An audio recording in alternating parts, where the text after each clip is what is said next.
केंद्र सरकार ने 13 मार्च को इलेक्ट्रिक मोबिलिटी प्रमोशन स्कीम यानी EMPS नाम से एक नई योजना को लॉन्च कर दिया है। ये स्कीम आपकी इलेक्ट्रिक सवारी पर सब्सिडी देने के लिए शुरू की गई है।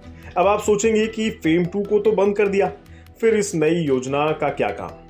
इसको ऐसे समझ लीजिए कि ये योजना बंद होने जा रही फेम 2 स्कीम को कंपनसेट करने के लिए है, यानी उसकी जगह लेने जा रही है। नहीं समझे?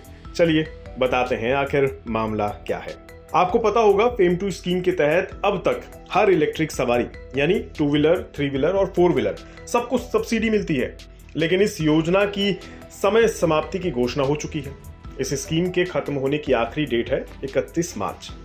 अब तक इस योजना के दम पर बहुत से लोग महंगी इलेक्ट्रिक सवारी को भी खरीदने का मन बना लेते थे, लेकिन इसके खत्म होने के ऐलान के साथ ही इलेक्ट्रिक व्हीकल मैन्युफैक्चरिंग कंपनियों के बीच बड़ी परेशानी का माहौल पैदा हो गया।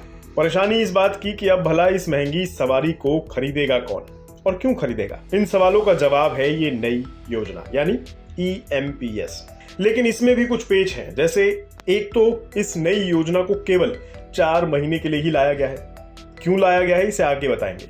दूसरा, केंद्र सरकार ने केवल इलेक्ट्रिक 2 व्हीलर और 3 व्हीलर की सेल बढ़ाने के लिए इस नई स्कीम का ऐलान किया है और इस योजना के लिए 500 करोड़ रुपए का आवंटन किया गया है। मतलब ये नई स्कीम 4 व्हीलर्स पर लागू नहीं होती। 31 मार्च को फेम 2 स्कीम खत्म होगी और 1 अप्रैल को EMPS यानी इलेक्ट्रिक मोबिलिटी प्रमोशन स्कीम लागू हो जाएगी। अब सवाल यह है कि इस नई स्कीम को लाया क्यों गया है। जवाब बहुत सिंपल है। इसके पीछे कारण है इलेक्शन। दरअसल फुल फ्लेज्ड यानी फेम 2 के जैसे फेम 3 स्कीम अगर सरकार लाती है तो वो नई सरकार लाएगी। फिलहाल चुनाव होने में कुछ ही समय बचा है, इसलिए ये नई स्कीम केवल फेम 2 को कंपनसेट करेगी और छोटी इलेक्ट्रिक सवारियों की बिक्री को सपोर्ट करने के लिए लाई गई है। मिनिस्ट्री ऑफ हैवी इंडस्ट्रीज के अनुसार 500 करोड़ रुपए की जो सब्सिडी दी गई है उसमें 3,33,387 स्कूटर्स पर हर एक को 10,000 रुपए की सब्सिडी दी जाएगी। इसी तरह 41,306 3 व्हीलर्स पर हर एक को 25,000 रुपए की सब्सिडी दी जाएगी और 25,238 लार्ज 3 व्हीलर्स पर हर एक को 50,000 रुपए की सब्सिडी दी जाएगी। इस तरह से 500 करोड़ रुपए डिवाइड कर दिए गए।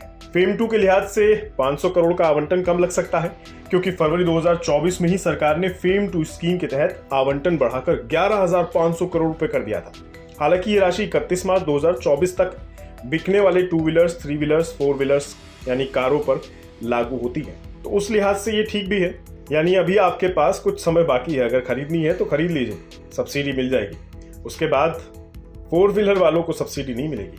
आपको बता दें, साल 2019 में शुरू हुए फेम 2 स्कीम के तहत अब तक लगभग 12 लाख इलेक्ट्रिक स्कूटर्स को यानी इलेक्ट्रिक 2 व्हीलर्स को, 1.41 लाख 3 व्हीलर्स को और 16,991 4 व्हीलर्स को सब्सिडी उपलब्ध कराई गई है। फेम 2 स्कीम में 5,829 करोड़ रुपए से ज्यादा की सब्सिडी बांटी जा चुकी है। यही वजह है कि पिछले कुछ समय से इलेक्ट्रिक व्हीकल्स की डिमांड में तेजी आई है।